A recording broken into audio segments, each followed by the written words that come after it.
Welcome to AKSIS Academy Delhi Current Affairs. So ముందుగా నేను ఇచ్చినటువంటి క్వశ్చన్ లో it is an initiative by G20 together with the Paris Club. It is an initiative to support low income countries. రెండు కరెక్టే. G20 common framework లో వచ్చినటువంటి statements అన్నమాట ఇవి. So in that particular sense ఈ రెండు correct options. So both 1 and 2 is the answer.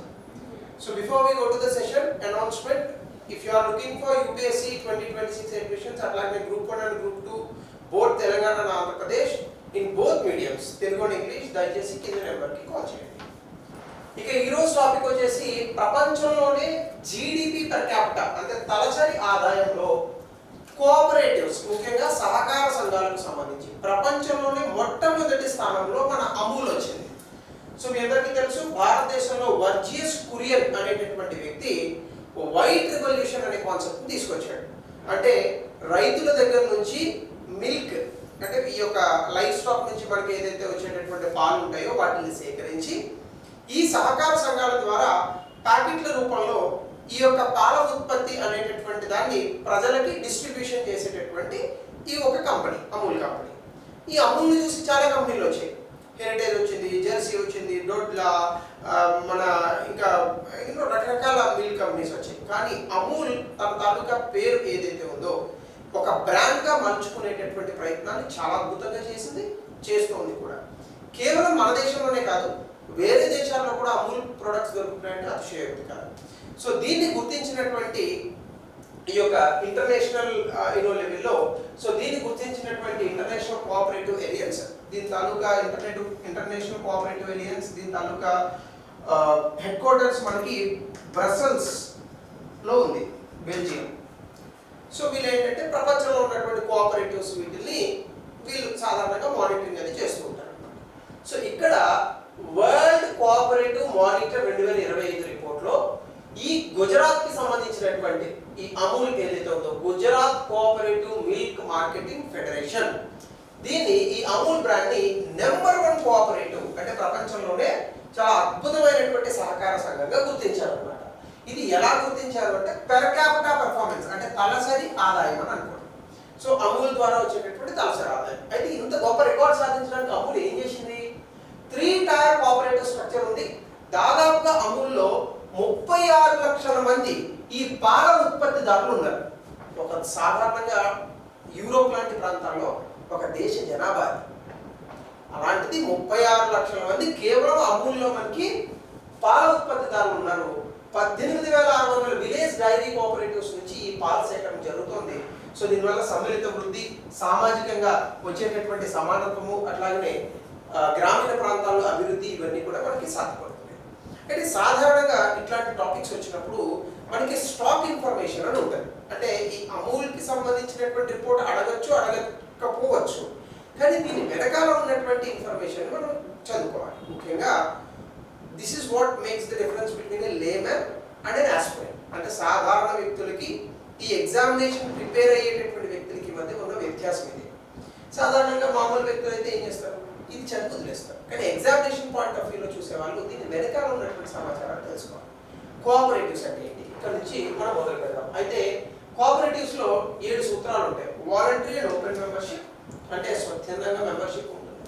సభ్యత్వం, democratic member control, జరిగేటటువంటివన్నీ కూడా కోఆపరేటివ్స్లో చైర్మన్ వీళ్ళని కూడా ప్రజాస్వామ్య పద్ధతిలో ఎన్నుకుంటారు. మెంబర్స్ అందులో ఉన్నటువంటి సభ్యుల తాలూకా ఆర్థికంగా వాళ్ళ తాలూకా భాగస్వామ్యం ఉంటుంది. అటానమీ అండ్ ఇండిపెండెన్స్ దీనికి పూర్తి స్థాయి స్వయం ప్రతిపత్తి ఉంటుంది. Education, training and information, cooperation amount cooperatives, అలాగే కమ్యూనిటీ కన్సర్న్ ఇవన్నీ కూడా కోఆపరేటివ్స్లో మనం సాధారణంగా ఫాలో అయ్యేటటువంటి 7 సూత్రాలు. అయితే కోఆపరేటివ్స్కి కనుక మనం వస్తే ఫస్ట్ ఆఫ్ ఆల్ కోఆపరేటివ్ అంటే ఏంటి? ఇది ఒక స్వచ్ఛందంగా ఏర్పడినటువంటి సంస్థ. అంటే కొంతమంది వ్యక్తులు ఒకే రకమైనటువంటి ఆలోచనలు, ఒకే రకమైనటువంటి aim and aspirations or goals ఏవైతే ఉంటాయో వీటికి సంబంధించినటువంటి వ్యక్తులు ఒకే చోటకు వచ్చి ఒక ఆర్గనైజేషన్ కనుక ఫామ్ చేస్తే దీన్ని మనం సహకార సంఘం అని అంటాం. ఈ సహకార సంఘాన్ని మన దేశంలో కోఆపరేటివ్ యాక్ట్స్ 1904 అంటే బ్రిటిష్ కాలంలోనే మనకి ఇది ఉందన్నమాట. సో బేసికల్లీ ఇందులో ఏముంటాయంటే ఆర్థిక, సామాజిక, అట్లాగనే సాంస్కృతిక పరమైనటువంటి అవసరాల మేరకు ఈ వ్యక్తులు దగ్గరకు వస్తారు. ఇది సాధారణంగా జాయింట్ లెవెల్ ఎంటర్ప్రైజ్ కొంతమంది వ్యక్తులు కలిసి ఈ యొక్క ఎంటర్ప్రైజ్ని స్టార్ట్ చేస్తారు. ఇది 1 మెంబర్ 1 ఓట్, అంటే ఒక వ్యక్తి ఒక ఓటు అనేటటువంటి సూత్రాన్ని ఆధారం చేసుకొని ఇది పనిచేస్తూ ఉంటుంది. సో ప్రజాస్వామ్య పద్ధతిలో ఇది పనిచేస్తుంది. భారతదేశంలో కోఆపరేటివ్ మూవ్మెంట్ అనేటటువంటిది 19వ శతాబ్దంలోనే ప్రారంభమైంది, మీరు గుర్తించాలి. అయితే దీనికి రాజ్యాంగ భద్రతను కూడా మనం కల్పించాం. కాన్స్టిట్యూషనల్ ఫ్రేమ్వర్క్ లో 2011లో మనం 97వ రాజ్యాంగ సవరణ చేసి కోఆపరేటివ్స్ అనేటటువంటి వాటిని ప్రాథమిక హక్కుల్లో భాగంగా ఆర్టికల్ 19 క్లాజ్ 1 క్లాజ్ సి లో భాగంగా మనం చేర్చాం. అట్లాగే directive principles of state policy అంటే రాష్ట్ర ఆదేశక సూత్రాల్లో 43B రాజ్యాంగంలో కూడా ఈ అంశాన్ని మనం ప్రవేశపెట్టాం. అట్లాగే స్థానిక ప్రభుత్వాలకు సంబంధించినటువంటి అంశాల్లో కూడా 243ZH టు 243ZD ఈ యొక్క కోఆపరేటివ్ గవర్నెన్స్ అంటే సహకార సంఘాలకు సంబంధించినటువంటి ఈ పరిపాలన విధానాలకు సంబంధించి కొన్ని అంశాలను కూడా అందులో చేర్చారు. కాబట్టి దీనికి పూర్తి స్థాయి రాజ్యాంగ భద్రత ఉంది. అలాగే ఇక లీగల్ బ్యాకింగ్ కనుక మనం చూస్తే కోఆపరేటివ్స్ అనేటటువంటిది స్టేట్ లిస్ట్లోకి వస్తాయి, అంటే రాష్ట్ర పరిధిలోకి వచ్చేటటువంటి అంశాలు. కానీ ఒక రాష్ట్రం కన్నా ఎక్కువ ఉంటే కనుక ఒక రాష్ట్రం కన్నా ఎక్కువ రాష్ట్రాల్లో కనుక కోఆపరేటివ్ అదే కోఆపరేటివ్ ఉంటే యూనియన్ లిస్ట్లోకి వస్తుంది. సో మల్టీ స్టేట్ కోఆపరేటివ్స్ ఒక చట్టం కూడా ఉంది, multi state cooperative societies act. అయితే ఈ మల్టీ స్టేట్ కోఆపరేటివ్స్ కి సంబంధించి ఒక సెంట్రల్ రిజిస్టర్ ఉంటారు, స్టేట్ అయితే స్టేట్ రిజిస్టర్ ఉంటారు. దీనికి సంబంధించి మనం 2023లో కూడా కోఆపరేటివ్స్ సంబంధించి మనం ఒక అమెండ్మెంట్ కూడా తీసుకొచ్చాం. అలాగే 2021లో మినిస్ట్రీ ఆఫ్ కోఆపరేషన్ అనేటటువంటి ఒక కొత్త మంత్రిత్వ శాఖనే మనము క్రియేట్ చేశాం. ఇక్కడ కోఆపరేటివ్ సంబంధించినటువంటి విధి విధానాలు ఇవన్నీ కూడా ఎట్లా చేయాలి అనేటటువంటి అంశాన్ని ministry of agriculture, cooperation and farms welfare లో మనం ఇవన్నీ కూడా నడిపిస్తూ ఉంటాం. సో ఇది లీగల్ బ్యాకింగ్. ఇక కోఆపరేటివ్స్ ఇండియాలో ఎట్లున్నాయి అనేది ఒకసారి మనం చూస్తే భారతదేశంలో దాదాపుగా 8,42,000 సహకార సంఘాలు ఉన్నాయి. ఇందులో 30 కోట్ల మంది దాదాపుగా మెంబర్స్ ఉన్నారు. అంటే అమెరికా జనాభా ఎంత ఉందో భారతదేశంలో సహకార సంఘాల్లో సభ్యులు అంతమంది ఉన్నారు. అంటే ఎంత పెద్దదో చూడండి. కానీ సహకార సంఘాలు ఇటీవల కాలంలో దీని నుంచి వచ్చేటటువంటి అవుట్పుట్ మాత్రం అనుకున్న స్థాయిలో రావట్లేదు. అది కనుక జరిగితే భారతదేశం చాలా అద్భుతమైనటువంటి ఉత్పత్తులను చేయగల సత్తా ఉన్నటువంటి దేశం. సో అట్లానే మొత్తం ప్రపంచంలో కనుక చూసుకుంటే 27% మనమే ఉన్నాం. సో అమూల్ అండ్ IFFCO వీళ్ళే టాప్ 10 కోఆపరేటివ్స్ గ్లోబల్లీ. మహారాష్ట్రలోనే దాదాపుగా 25% భారతదేశంలో ఉన్న కోఆపరేటివ్స్ అన్ని మహారాష్ట్రలోనే ఉన్నాయి. సో ముఖ్యంగా మహారాష్ట్ర, గుజరాత్, తెలంగాణ, మధ్యప్రదేశ్, కర్ణాటక టాప్ 5 స్టేట్స్ గా ఉన్నాయి. మొత్తం దేశంలో ఉన్నటువంటి కోఆపరేటివ్స్ లో 57% కోఆపరేటివ్స్ కేవలం ఈ 5 రాష్ట్రాల్లోనే ఉన్నాయంటే అది అతిశయోక్తి కాదు. ఇది మీరు గమనించాల్సినటువంటి అంశం. సో కాబట్టి this is what you need to understand. So ఇక్కడ మరొక అంశాన్ని కనుక మనం చూస్తే నేషనల్ కోఆపరేషన్ పాలసీ అని చెప్పి ఒకటి తీసుకొచ్చారు. ఇది కూడా మనకి ఎగ్జామినేషన్ లో అడగచ్చు.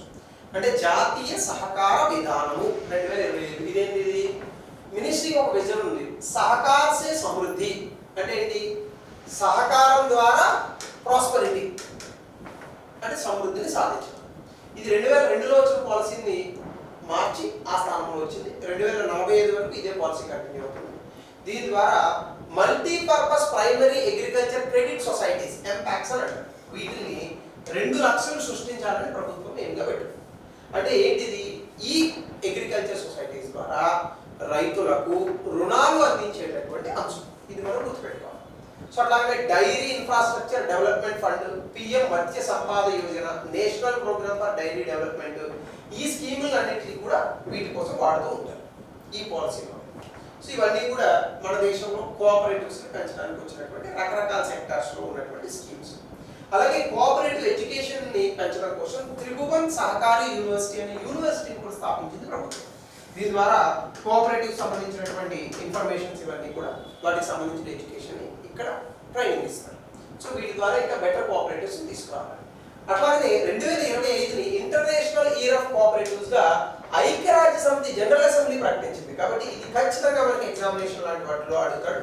కాబట్టి మీరు గుర్తుపెట్టుకోవాలి. దానికి ఒక థీమ్ కూడా ఇచ్చారు, cooperatives build a better world అనేటటువంటి. అంటే సహకార సంఘాల ద్వారా ఒక మంచి ప్రపంచాన్ని మనం సృష్టించగలము అనేటటువంటి ఒక నానుడితో ముందుకు వెళ్తున్నారు. సో దీని ద్వారా సహకార సంఘాల యొక్క పాత్రను కేవలం దేశంలోనే కాదు, సుస్థిర అభివృద్ధి లక్ష్యాలలో భాగంగా ప్రపంచవ్యాప్తంగా ఐక్యరాజ్య సమితి లాంటి ఆర్గనైజేషన్స్ కూడా గుర్తించాయి అనేటటువంటి అంశాన్ని మనం దృష్టిలో పెట్టుకుంటే ఖచ్చితంగా ఈ కోఆపరేటివ్స్కి సంబంధించి ఎలాంటి క్వశ్చన్స్ వస్తాయో మనం ఎక్స్పెక్ట్ చేయొచ్చు. సో ఇది మనం గుర్తుపెట్టుకోవాల్సినటువంటి అంశం. సో అట్లా అమూల్ వచ్చింది first world best cooperative in GDP per capital. So Amul కాకుండా ఇక మీరు వాడుతున్నటువంటి కోఆపరేటివ్స్కి సంబంధించి అది మిల్క్ కావచ్చు మరొకటి కావచ్చు, మీకు తెలిసిన కోఆపరేటివ్స్ ఏమున్నాయో కామెంట్ సెక్షన్లో తెలపండి. సో వీటికి సంబంధించి which of the following has the highest share in the disbursement to the credit to agriculture, దీని సమాధానాన్ని కామెంట్ సెక్షన్లో తెలపండి. అట్లాగనే discuss the constitutional, legal and policy framework governing cooperatives in India. How does this policy aims to strengthen the cooperative movement? ఇది 200 పదాలు రాయండి. So ఇలా అమూల్ తన ప్రస్థానాన్ని చాలా అద్భుతంగా నిలుపుకుంది. సో థ్యాంక్స్ టు వర్జెస్ Korea. So thank you. Happy